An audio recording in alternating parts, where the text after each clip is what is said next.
Hey, how you doing? Welcome to live stream number 64. Thank you so much for taking the time to join today's live stream. If you're watching this, you are watching the recording. Still haven't gotten anybody in the live stream just yet. That will just happen in a few seconds. Thank you so much for taking the time to watch this. Today's topic is drawings basics. So we're going to go into Fusion 360 and we're going to cover pretty much what you need to know about creating 2D drawings. All right, I can see we already got Isaac in here. Really appreciate you guys taking the time to join the live stream. Don't forget, as usual, down in the description area, down in the description area of the video, you will find my email address, lars.christensen@autodesk.com. Send me any future topics you would like to see on these live streams. All right, let's get going. So let's jump into to Fusion here. And by the way, before we get into the drawings, just want to make sure that you are aware, you have an orange bar up here, on Saturday. So this is live stream number 64. It is September 27th, 2017. And this Saturday, September 30th, the servers will be down from 5 till 7 Pacific time. You can still work local. Remember that you can work local. But you will not be able to upload to the clouds for those few hours. But it's a Saturday. Most people should not be working anyways. All right, let's get into some drawing basics here. So first of all, let's get a model. So I just thought I would go all the way back. So let's use this model here. So I am going to right click and I'm going to copy that over to our live stream folder. Just to keep the original model. This is the one you can get if you're watching the videos, Absolute Beginner. You can download that data set. So let's copy that over. It's going to take a second for the servers to get up to date. All right, there it is. And let's open up that model and take a look at it. All right, so like I said, this is about 2D drawings. A lot of people have asked me to create this video covering kind of like what is in the 2D package of Fusion 360. And I picked this model because it's kind of an assembly. And I hope some of you guys have already went through and actually modeled it up. So, in here, we have our model. And there's a couple of things I want to show you about this. So if we go down in the drop down, we go to drawings, you will see that there is two different versions. You can go from a design or you can go from an animation. Now, in a previous live stream, we covered how to use our animations. But what we can do with animations, with 2D drawings, is we can create that exploded view that you many times want if it is an assembly. And I'm going to start with that just because I think it makes the most sense. So you have an assembly, you have a couple of different components in there, and you kind of like want to show them how they're put together. So let's go into animation workspace for this. Now, if you remember from our live stream about animations, this is not really rocket science. Just remember, you have this timeline down here, and you need to know that if this timeline is out here, and you start moving things around, many times you're kind of like trying to place things, you will see that when I let go, I actually capture that view. And if I hit the play button, you will actually see that I just made that. So that's kind of live down here. Now the way you get around that, let me just hit it and hit delete on my keyboard. Move it over here in the red area. I don't know what that icon is supposed to show, like a red cupcake. I don't know what it is. And now you can rotate it all you want, and nothing gets captured in here. So I think that's probably pretty important. So what I'm going to do to make my exploded view here for my drawing is I'm going to drag the timeline out here whenever I have the view, and then I can go up here and I can do a transform components. And this is literally just the move command that you probably are already pretty familiar with inside of Fusion. So I can control select two screws here, and I can kind of like drag them up to where I want. I want to keep them somewhat within the screen here. Let go and hit OK, and you will see that that down here, it just captured those two screws moving up. Now, if I move the timeline again a little slot, I could go up and repeat the same thing with the lid, and I could move that up to a certain distance and hit OK, and you will now see that that is being recorded here. So now if I hit play, well, we get this. We could also get rotation on the screws and stuff like that, and you can play around with all these different things in here if you haven't already. You can make things shorter. You can have the lid start moving earlier in the process. You could have it end at the same time the two screws up. This is animation, not really. And you can turn it into a video up here. That's not what we're after here. What we're after is for our exploded view for our drawing. So I'm just going to hit the save icon here and give it a name. You should always do that. All right. So now with this, we can go into our drawing, and we can say we're going to create a drawing from the animation aspect, and it automatically knows that that's going to be what is called storyboard. And in here, you can choose to do a couple of different things. It knows the storyboard. You can choose to create a new drawing in here from scratch. Remember that we just did a live stream about how to edit your title block, so that one I actually still have mine in here. We're going to do it from scratch. You can do ISO or ASME. That really depends on what standard you're going to be using. If you're European or American, we're going to leave it at ISO and metric and just hit OK. So now our drawing view opens here, and you will see that our exploded view is brought right in here. So I can click anywhere to place it.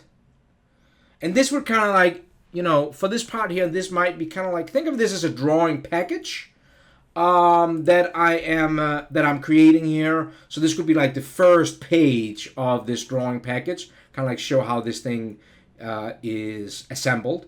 At any point, I can click on the view. I can right click and hit edit view and kind of like get this box back again, so I could make it shaded if that's what I think would look a little bit better. Preference. Another thing that is important to know while we're in this view is that we can use tables.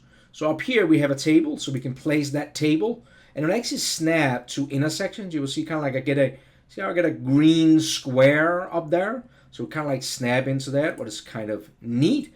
And we get this table here. I'm going to come back to this table in just 2 seconds. Another thing you need to know is you can create balloons. So you will see here that the table gives us an automatically, zoom in, gives us automatically an item 1, 2, 3. It gives us quantity, gives us part number, what is whatever we call things over here. There's description area and material. So we can actually balloon things in here. So if I go over and click balloon, we can click, and you will see right next to my cursor it actually says what we want to select component add. So I can select this screw here, and I can place a balloon for that. I can select that one, or maybe want that one too, the lid and the box itself, and I get these different balloons that are the same as what is up in the description area. So item number 3 is the screws, 2 is the lid, and 1 is the box. So that's perfect. But be aware of that there's a couple of other things you can do up here. You can actually renumber things. So if I click here, it will ask me what number do I want to start on. So think about like if you had a huge assembly, you wouldn't have to start with 1 and go through all of them. But this is a pretty small one, so I'm just going to say that I want this to be number 1, and then it still wants to know what is number 2, so I can select that same one, and number 3 I want to be the lid. And actually what it did was it renumbered everything up here in the part list. So that's kind of cool. So you can do that. Also be aware of you can align balloons, what can be kind of nice. So, I might look at these balloons here. and kind of say that I want to be able to align them. So I selected all of them. I'm going to hit enter on my keyboard, and then I can kind of like select I get this line, orange line, visible line, and I can kind of like align them in a way that I think will look a little bit more professional maybe. So I can place them like that. So that is good to know. Last thing, probably should talk a little bit about the part list up here, or the bill of material, whatever you want to call it. So like I said, the item numbers, I think we got that. Quantities, it's kind of cool, it keeps track of everything, right? One thing over here is the material you might look at, and you say, well, the screws could be made out of steel, but this one here is not. This is a plastic conduit box. How do we change the material? Well, it's actually linked back to your model. This is the great things about these 2D drawings, is they actually link back to your drawing. So if I go back to our model here, and let me get back into the model environment. If I right click on the box here and I go down, you will see that we've already been inside of appearances, but there's actually something called physical material. And if you click on that one, you might think that you are in the appearance dialog box. It looks similar, but this actually has signed to the material. So if I go in here to plastic, I can assign material to different components. So maybe ABS plastics. I'm not sure if that's actually what this conduit box is made out of. It might actually be something else, but whatever. So when I click here, if I save this, and again, I always recommend that you're adding this kind of stuff. So version description, changed material. So the steel is material. I can't talk and type at the same time.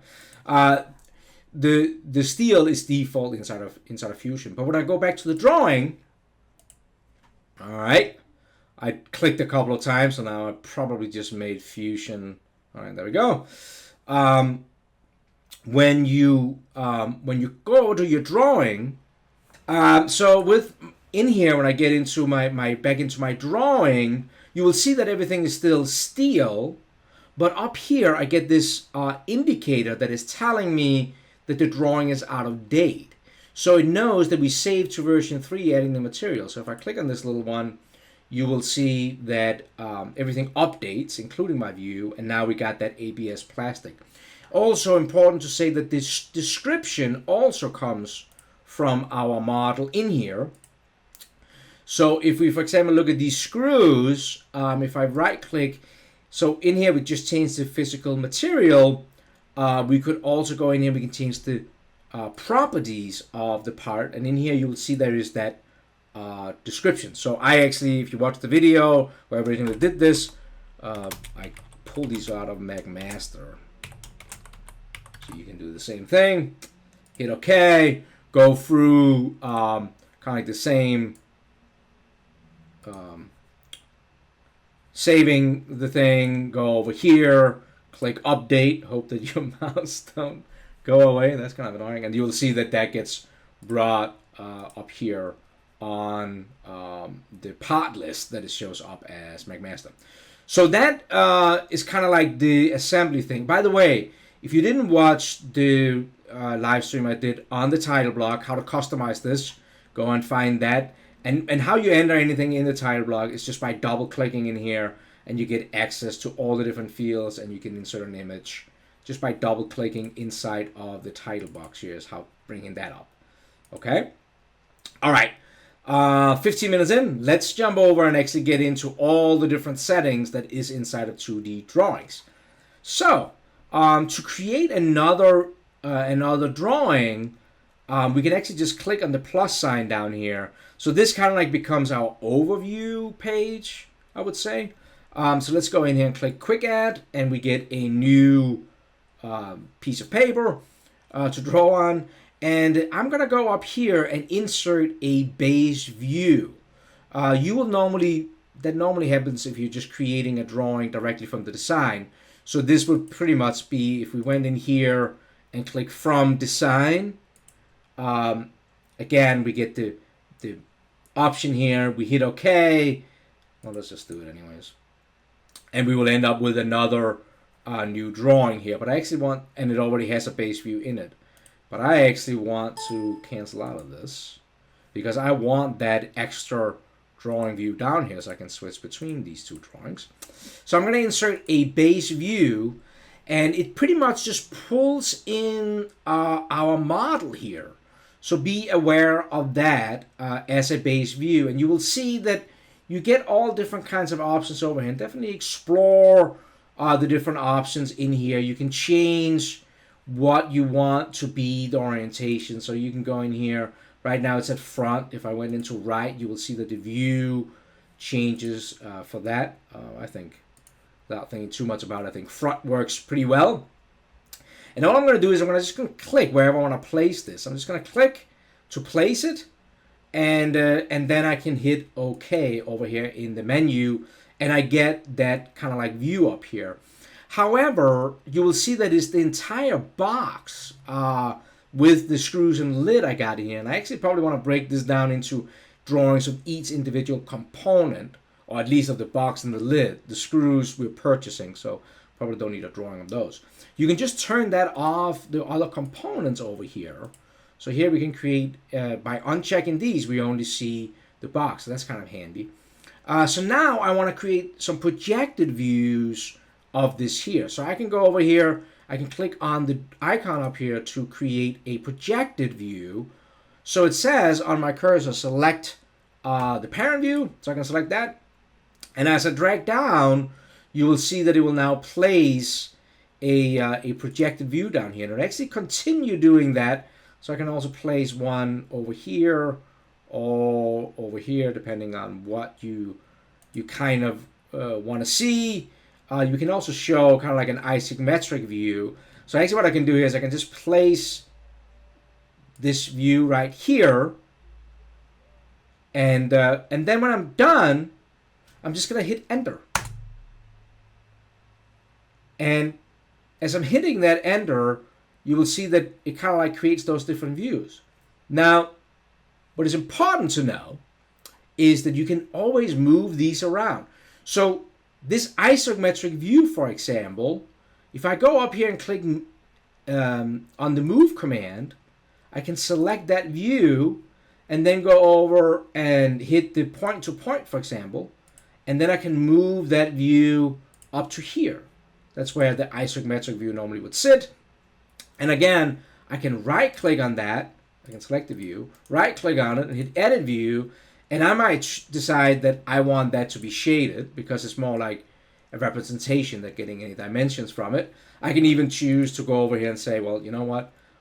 I need it to be bigger or smaller or whatever you want in here. Just going to leave that. So now you got that view. And this kind of like goes for the remaining of these here. You can also rotate it actually, what can be kind of handy sometimes if you're bringing something in. If I click rotate and I select that same view, you click on rotate button, and again it finds an axis to kind of like rotate around. So that can be kind of handy if there's a certain area you really want to show really well. All right. Next things that you should probably know about, and by the way, I should say this. So when I started out in the industry, I lived in Europe, so I was all into ISO, and then when I moved to the United States, it's all ASME. So I'm not gonna try to fully dimension this part here because I'm probably not quite up to standards, I would think, but that's okay. I'm not sure if I lost the webcam or not. All right, well, you know what? I am not gonna worry too much about it. Nobody needs to look at me. If we are live, then we're going. So next thing over here in the menu is maybe that we want to do some section views. So section views are pretty easy to use. You click on a section view. You click on the view that you want to do the section on, and then you select where the line should go from. Now, I normally like to make sure that it snaps to the area you want. You can see it kind of like tries to snap to it.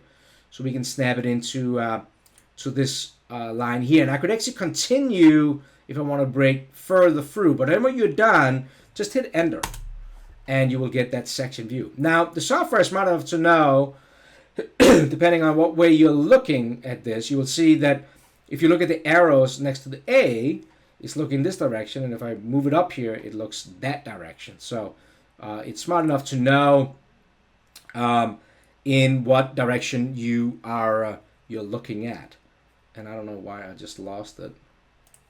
Wow, I got all kinds of good computer issues today. So let's try that. Hit enter, and we're gonna place it up here. There we go. And let's go and hit enter here. Now, of course, I can always move it if I want to. Now, this is maybe where somebody who's better at the standard as me will say that's not allowed, but I think it is. So I'm just going to move it down to underneath here. And also be aware of that you can grab these arrows. So we can actually grab these arrows and we can kind of like move them out a little bit if we if we think that that will be more beneficial, like that. So just be aware of that. All right, so that's important. You can also do detail view, what of course is a nice thing too. Click on detail view, and you can select the view you want to do a detail view on, and you can kind of like create an arc around that, and you can place a detail view out on your screen here. So we get a detail view out here. Now, the next thing, so we kind of like went through started over here, base view, projected views, we did our section view, what is this down here, detail view, what you can create over here. Over here, you can do different center lines, so we can actually go in here, click on this center line here, and we can display, by clicking on this edge and this edge, that we have a center line through here. We can also click on the next one here to do center marks. So, for example, in this view up here, we might want a center mark to go through that. That's important to know. The third option over here is edge extension, what can be really nice. So what that is if you have a radius here, you want a dimension to the intersection, you can select two edges and it will create edges for your dimension to go to. So that is important. I'm going to skip the dimension just for 1 second and talk a little bit about, we can add text over here. So hit text and you can place a note somewhere. So you just click and you kind of like say what area you want the note to be in. And many times these type of drawings have like specific notes in them. So for example, break all edges, maybe leave or consider if it's going to be anodized or powder coated or something like that. So this is the notes you can add. You can do the text font and all that stuff over here. That's good to know. You will also see that you can add text with leaders, what kind of like can be nice. And like if you're looking at these holes here, can place the text out here, and we maybe say that that's an M3 by, and then I would probably do some kind of a text, and you can either do depth or also be aware of that there is actually symbols you can add in here. So all these symbols, so you can say depth here. That many times you'll see that on drawings too. So now we kind of like have that depth showing up there. So that's happening over here. These symbols over here has to do with either a surface finish. We can give you a V for that. You can also add like datums. So this is called GD&T. We talked a little bit about that in the live stream where we did. We talked about tolerances and how to add clearances and things like that. So be aware that those are in there. So you can add a symbol. You can select an edge here, move over, and when you hit enter, you kind of like get this option to add the different GD&T. If you're familiar with that, you can add that kind of stuff in here. and add GD&T in here. So just be a note of that. All right, let's wrap this up with the two last things you need to know about. But we are going to go into the dimensions in here, and dimensions and printing out. We're going to talk about that. So dimensions, you have smart dimensions or whatever you want to call it in here, and this works pretty much like you would inside of working with inside of Sketches. Now, a couple of things I gotta point out though that is important if I just hit escape here. First of all, you can click on here and you can move these up and down. You can also grab the leader here and move that around or whatever you want to place it. Now, got a couple of questions about this. One is the overall decimal places after the factor. You can actually control that down here in annotation settings. So if you go in here, you have a linear precision, and you can actually change that to kind of like whatever you want to do. Or you can double click on the dimension itself, and you can change it in here if you want to for that specific dimensions. You can add alternative units, so we can get the inches in there if we wanted to. You can add symbols like we talked about. You can add tolerances in here too. So, again, this is something we talked a little bit about in the whole clearances and tolerance live stream we did a while back. So all that stuff is important to know is in there. Also, maybe this is a good view up here. I'm a big fan whenever I am doing dimensions or drawings is to use the ordinate dimensions. What that means is if you click on this, you will first place kind of like your 0. And then from that point on, I should have placed it on the other side, you can place all the dimensions that kind of comes from that 0.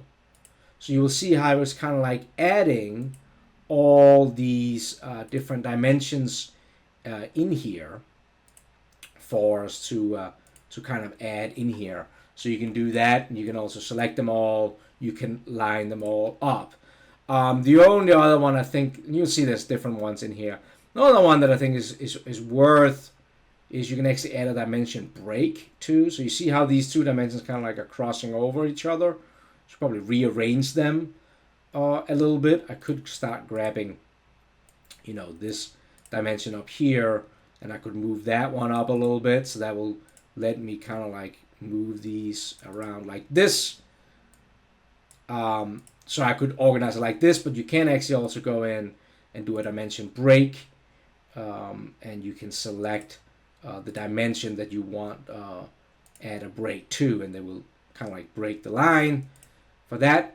Other dimension that I like to favor is the baseline dimension. What that really does is just you place a based dimension, and then everything kind of like the same way gets added from that. So if we're selecting this 28 here, then everything is kind of like coming from that. Now it's going to be a mess, but it's going to come from that basic dimension in there. So it's kind of like adding from the 28 to the 39 to the 63. And now, of course, I got text that is all placed on top of each other. But I think you get what I'm saying. And don't forget, you can always move these around and work with these different dimensions like that.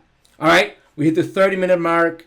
We might have some issues with the internet. I'm sorry about that. I definitely lost my camera. But nevertheless, last thing I want to show you is the output. So you can actually, from right in here, of course, I can save it, and it's getting saved into, if I hit save here, I can save this whole drawing into our live stream folder. So we can get that in there, and we can use that, right? But also many times you want to create it as a PDF. And when you do that, you will see that it actually comes up and says current sheet, or all the sheets. You can open up in your PDF reader, and it will print it out as a PDF that you then can print. The last thing also knowing in here that you can put in the DWG in here to post it out as that. I think that's going to wrap it up. It came a little messy of a drawing, but and of course you can also dimension all the detail views and the section views we did down here. Now I'm not gonna come back on camera because I lost my camera. It's just one of these technical difficulties with these live streams, and if we're having some issues with the streaming, then I really apologize for that. Let me know what you think. Hit that thumbs up if you like this. If you don't, thumbs down. I will review this, maybe just record it and put it up. If this is all crap, then I'm sorry for wasting your time. Tomorrow, we are going to be back at our normal time, whatever is normal, 2 o'clock Eastern. So definitely chime in for that. I'm going to do like I normally do. I'm going to end the broadcast and come into the live chat and say hello to everybody. So, hope you have an awesome day. Thank you so much for joining today's live stream, and I hope to see you again soon. Take care, guys.